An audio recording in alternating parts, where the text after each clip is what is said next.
Pernahkah sahabat menonton film bergenre horor The Autopsy of Jane Doe?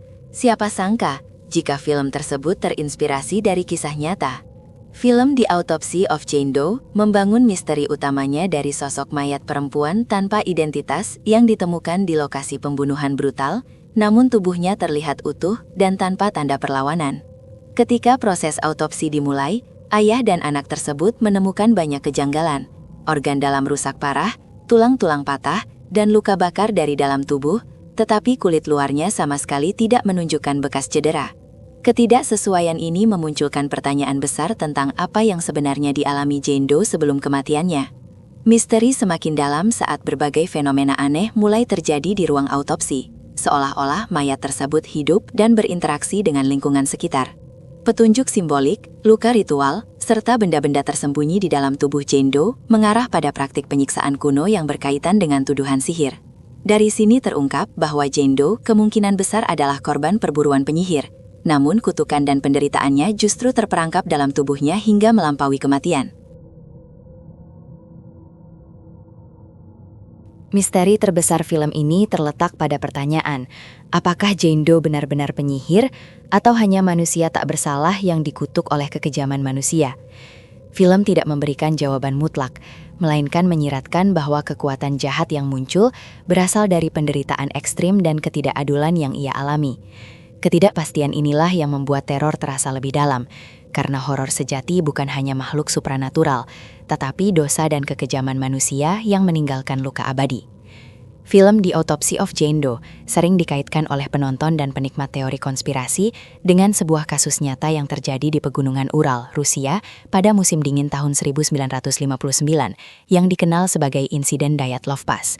Dalam peristiwa tersebut, 9 pendaki ditemukan tewas dengan kondisi tubuh yang menimbulkan banyak tanda tanya, luka dalam parah seperti patah tulang dan kerusakan organ, namun hampir tanpa memar di bagian luar tubuh.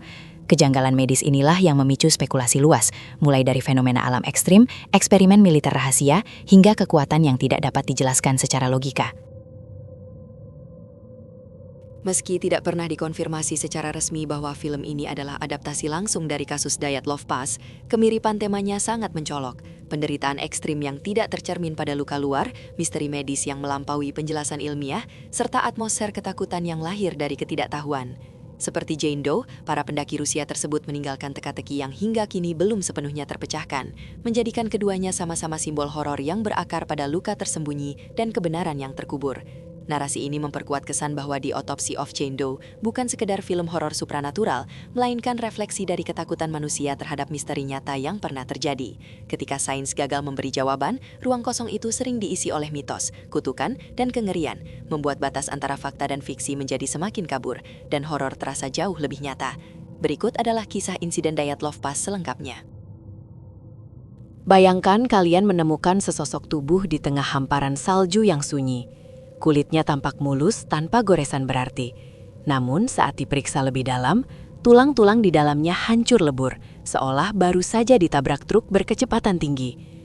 Ini bukan adegan film horor fiksi, teman-teman, melainkan fakta medis paling membingungkan dari salah satu kasus paling misterius di abad ke-20. Bagaimana mungkin seseorang mengalami trauma fisik sedahsyat itu tanpa meninggalkan satupun memar atau luka sobek di permukaan kulitnya? Pertanyaan inilah yang menghantui para penyelidik selama puluhan tahun dan membuat kasus ini begitu melegenda sekaligus mengerikan. Kisah ini membawa kita mundur ke musim dingin tahun 1959 di Pegunungan Ural, Rusia, tempat 9 pendaki berpengalaman memulai ekspedisi yang harusnya menyenangkan. Dipimpin oleh Igor Dyatlov, mereka adalah orang-orang tangguh yang sudah terbiasa menaklukkan medan ekstrim, bukan pemula yang ceroboh. Namun tidak ada yang menyangka bahwa perjalanan menuju puncak Otorten itu akan menjadi perjalanan satu arah menuju mimpi buruk yang tak terbayangkan. Mereka tidak pernah kembali, dan keheningan gunung menyimpan rahasia kelam tentang detik-detik terakhir hidup mereka.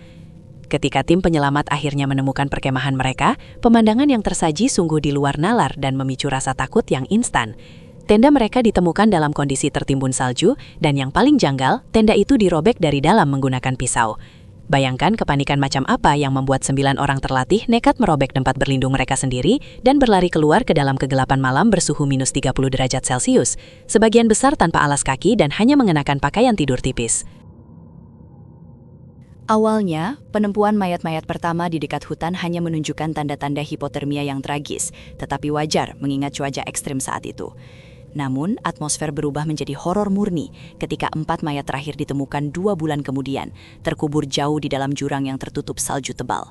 Disinilah letak kejanggalan yang membuat bulu kuduk siapapun berdiri. Kondisi fisik mereka sangat berbeda dan jauh lebih mengerikan dibandingkan teman-teman mereka yang ditemukan lebih awal. Hasil otopsi terhadap jasad Ludmila Dubinina dan Semyon Zarotaryov mengungkapkan cedera yang tidak masuk akal bagi akal sehat manusia. Tulang rusuk mereka patah berkeping-keping, dada mereka remuk ke dalam, dan tengkorak salah satu dari mereka retak parah. Dokter forensik saat itu, Boris Vosrozheny, menyatakan bahwa kekuatan yang diperlukan untuk menyebabkan kerusakan internal separah itu setara dengan dampak kecelakaan mobil yang sangat fatal. Namun anehnya, tidak ada luka luar, tidak ada goresan, dan tidak ada pembengkakan jaringan lunak yang menyertai patah tulang tersebut. Inilah inti misteri yang membuat kasus ini begitu mencekam teman-teman. Tekanan yang menghancurkan tulang mereka terjadi tanpa merusak kulit. Dokter menggambarkannya seperti seseorang yang memeluk bantal guling dengan sangat erat hingga isinya hancur, namun sarung bantalnya tetap utuh. Jika ini adalah serangan hewan buas, pasti ada bekas cakaran atau gigitan. Jika ini adalah perkelahian antar manusia, pasti ada lebam di permukaan kulit. Tapi ini bersih, seolah-olah ada tekanan atmosfer raksasa atau gelombang kejut tak kasat mata yang menghantam mereka. Kengerian tidak berhenti di situ, karena detail forensik lainnya semakin menambah nuansa mistis pada tragedi ini. Lidah dan mata Ludmila ditemukan hilang, sementara kulit para pendaki berwarna oranye aneh, dan pakaian mereka mengandung jejak radiasi tingkat rendah. Apakah mereka menyaksikan sesuatu yang seharusnya tidak dilihat manusia? Sesuatu yang memancarkan energi begitu kuat hingga merusak organ dalam tanpa menyentuh fisik luar mereka? Berbagai teori bermunculan liar selama bertahun-tahun, mulai dari longsoran salju pelat, uji coba senjata militer rahasia Soviet, serangan suku lokal Mansi, hingga keterlibatan makhluk mitologi Yeti atau bahkan UFO. Namun setiap teori selalu memiliki celah. Longsoran salju mungkin menjelaskan patah tulang, tetapi tidak menjelaskan jejak radiasi atau mengapa mereka lari tanpa pakaian. Serangan militer mungkin menjelaskan radiasi, tetapi tidak menjelaskan mengapa tidak ada jejak kaki lain atau bekas ledakan di sekitar tenda.